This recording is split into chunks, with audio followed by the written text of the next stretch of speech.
ಅಧಿವೇಶನದಲ್ಲಿ ರಾಜ್ಯಪಾಲರು ಭಾಷಣ ಮಾಡಿದ ನಂತರ ಹಲವು ರೀತಿಯ ಅಭಿಪ್ರಾಯಗಳನ್ನ ವ್ಯಕ್ತಪಡಿಸ್ತಾ ಇದ್ದಾರೆ. ಈ ಭಾಷಣ ಬಡಿದಾಟ ಎಕ್ಸ್ಟ್ರೀಮ್ ಲೆವೆಲ್ಗೆ ಹೋಗಿದೆ. ಸ್ವತಃ ಸಿಎಂ ಸಿದ್ದರಾಮಯ್ಯ ಅವರು ರಾಜ್ಯದ ಜನರಿಗೆ ಅಪಮಾನ ಮಾಡಿದ್ದಾರೆ ಅನ್ನುವಂತ ಮಾತನ್ನ ಹೇಳಿದರು. ರಾಜ್ಯಪಾಲರ 30 ಸೆಕೆಂಡ್ ಭಾಷಣಕ್ಕೆ ಸರ್ಕಾರ ಸಿಡಿದೆದ್ದಿದೆ. ರಾಜ್ಯಪಾಲರ ವಿರುದ್ಧ ಸರ್ಕಾರದ ಹೋರಾಟ ಕಷ್ಟ. ನಿನ್ನೆ ಎಲ್ಲಾ ರೀತಿಯ ವಿಚಾರಗಳ ಬಗ್ಗೆ ಅದೇ ಕಾಂಗ್ರೆಸ್ ನಾಯಕರು ಚರ್ಚೆ ಮಾಡ್ತಾ ಇದ್ರು. ಏನೇನು ಆಯ್ಕೆಗಳಿದೆ ಇನ್ ಕೇಸ್ ರಾಜ್ಯಪಾಲರು ಜಾಯಿಂಟ್ ಸೆಷನ್ ಅನ್ನ ಉದ್ದೇಶಿಸಿ ಮಾತಾಡಲಿಲ್ಲ ಅಂತಂದ್ರೆ ನಾವು ಕಾನೂನು ಹೋರಾಟವನ್ನ ಮಾಡ್ತೀವಿ ಅನ್ನುವಂತ ಮಾತನ್ನ ಹೇಳಿದ್ರು.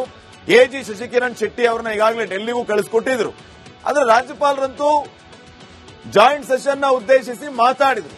ಈಗ ಮಾತಾಡಲಿಲ್ಲ ಅಂತ ನೀವು ಹೆಂಗೆ ಕಾನೂನು ಹೋರಾಟ ಮಾಡ್ತೀರಿ? ಕಾನೂನು ಹೋರಾಟಕ್ಕೆ ಸರ್ಕಾರಕ್ಕೆ ಯಾವುದೇ ರೀತಿಯ ಆಯ್ಕೆಗಳು ಇಲ್ಲ. ರಾಜ್ಯಪಾಲರ ವಿರುದ್ಧ ಕಾನೂನು ಹೋರಾಟ ಕಷ್ಟವಾಗುತ್ತೆ. ಅಧಿವೇಶನಕ್ಕೆ ಬಾರದಿದ್ದರೆ ಮಾತ್ರ ಹೋರಾಟಕ್ಕೆ ಅವಕಾಶ ಇರ್ತಿತ್ತು.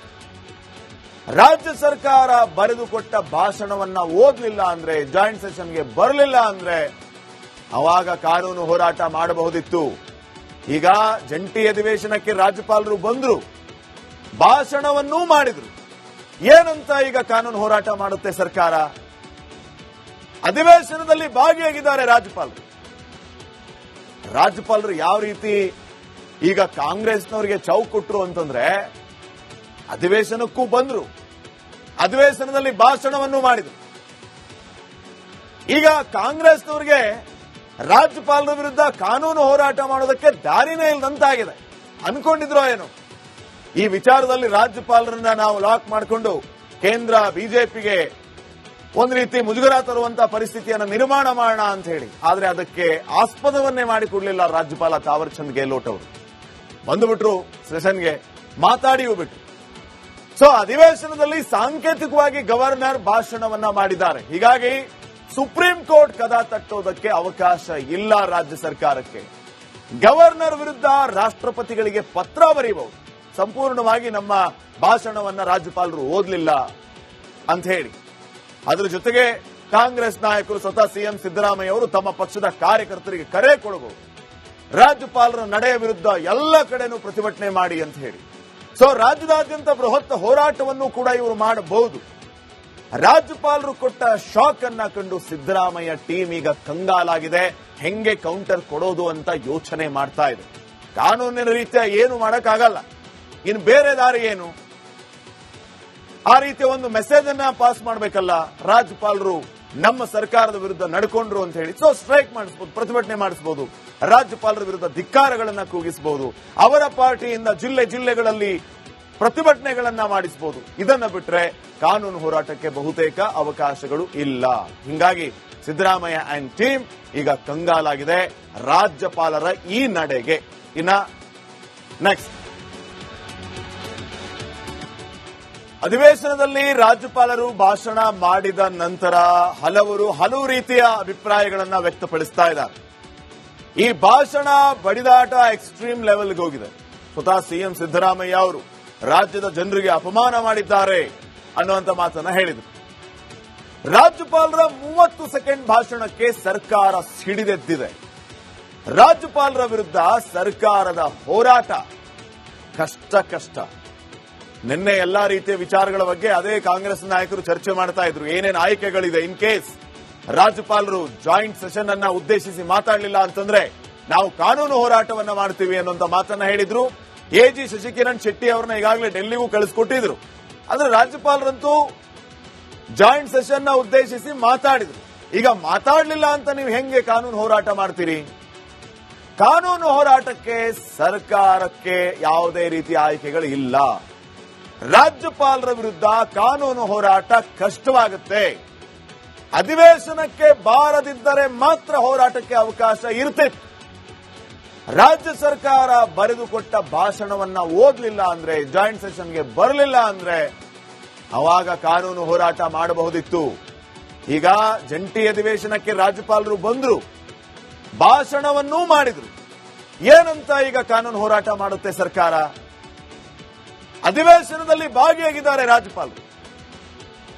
ರಾಜ್ಯಪಾಲರು ಯಾವ ರೀತಿ ಈಗ ಕಾಂಗ್ರೆಸ್ನವರಿಗೆ ಚೌಕ್ ಕೊಟ್ರು ಅಂತಂದ್ರೆ ಅಧಿವೇಶನಕ್ಕೂ ಬಂದ್ರು, ಅಧಿವೇಶನದಲ್ಲಿ ಭಾಷಣವನ್ನು ಮಾಡಿದ್ರು.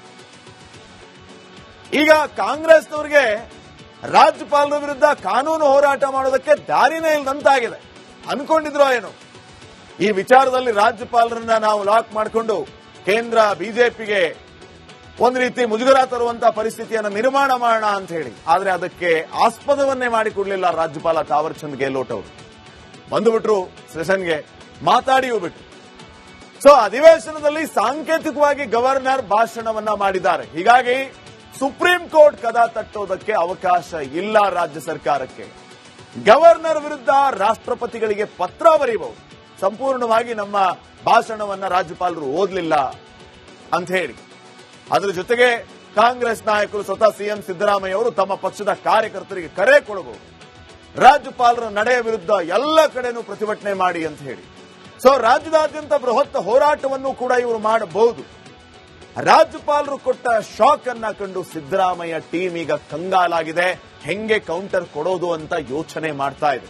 ಕಾನೂನಿನ ರೀತಿಯ ಏನು ಮಾಡಕ್ಕಾಗಲ್ಲ, ಇನ್ನು ಬೇರೆ ದಾರಿ ಏನು? ಆ ರೀತಿಯ ಒಂದು ಮೆಸೇಜ್ ಅನ್ನ ಪಾಸ್ ಮಾಡಬೇಕಲ್ಲ.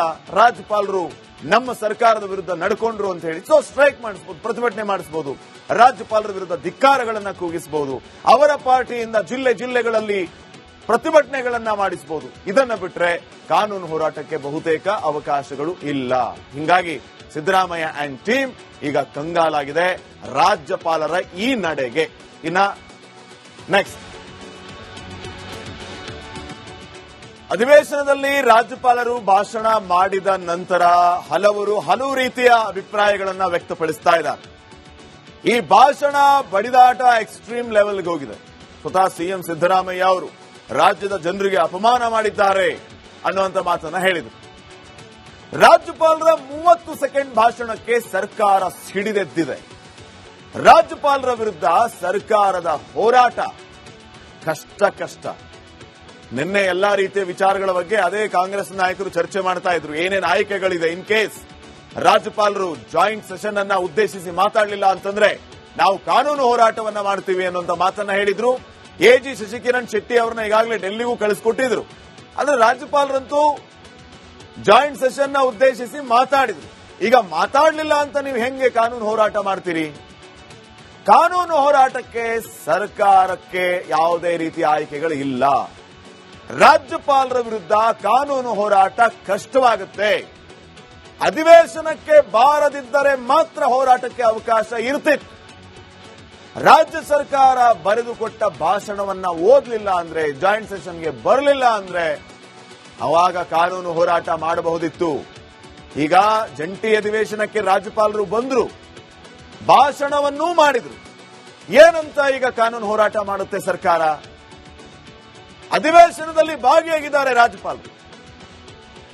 ರಾಜ್ಯಪಾಲರು ಯಾವ ರೀತಿ ಈಗ ಕಾಂಗ್ರೆಸ್ನವರಿಗೆ ಚೌಕ್ ಕೊಟ್ರು ಅಂತಂದ್ರೆ ಅಧಿವೇಶನಕ್ಕೂ ಬಂದ್ರು, ಅಧಿವೇಶನದಲ್ಲಿ ಭಾಷಣವನ್ನು ಮಾಡಿದ್ರು.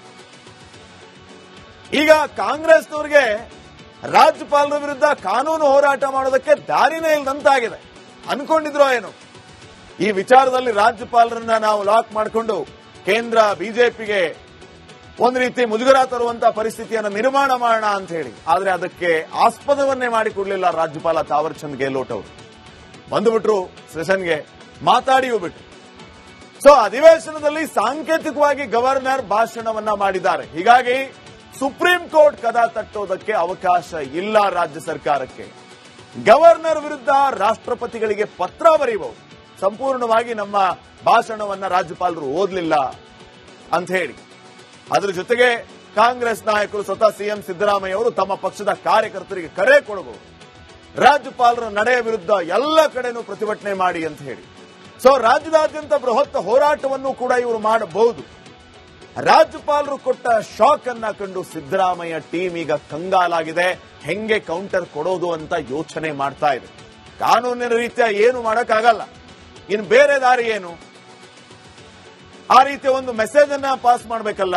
ರಾಜ್ಯಪಾಲರು ನಮ್ಮ ಸರ್ಕಾರದ ವಿರುದ್ಧ ನಡ್ಕೊಂಡ್ರು ಅಂತ ಹೇಳಿ ಸೊ ಸ್ಟ್ರೈಕ್ ಮಾಡಿಸಬಹುದು, ಪ್ರತಿಭಟನೆ ಮಾಡಿಸಬಹುದು, ರಾಜ್ಯಪಾಲರ ವಿರುದ್ಧ ಧಿಕ್ಕಾರಗಳನ್ನ ಕೂಗಿಸಬಹುದು, ಅವರ ಪಾರ್ಟಿಯಿಂದ ಜಿಲ್ಲೆಗಳಲ್ಲಿ ಪ್ರತಿಭಟನೆಗಳನ್ನ ಮಾಡಿಸಬಹುದು. ಇದನ್ನ ಬಿಟ್ರೆ ಕಾನೂನು ಹೋರಾಟಕ್ಕೆ ಬಹುತೇಕ ಅವಕಾಶಗಳು ಇಲ್ಲ. ಹಿಂಗಾಗಿ ಸಿದ್ದರಾಮಯ್ಯ ಅಂಡ್ ಟೀಮ್ ಈಗ ಕಂಗಾಲಾಗಿದೆ ರಾಜ್ಯಪಾಲರ ಈ ನಡೆಗೆ. ಇನ್ನ ನೆಕ್ಸ್ಟ್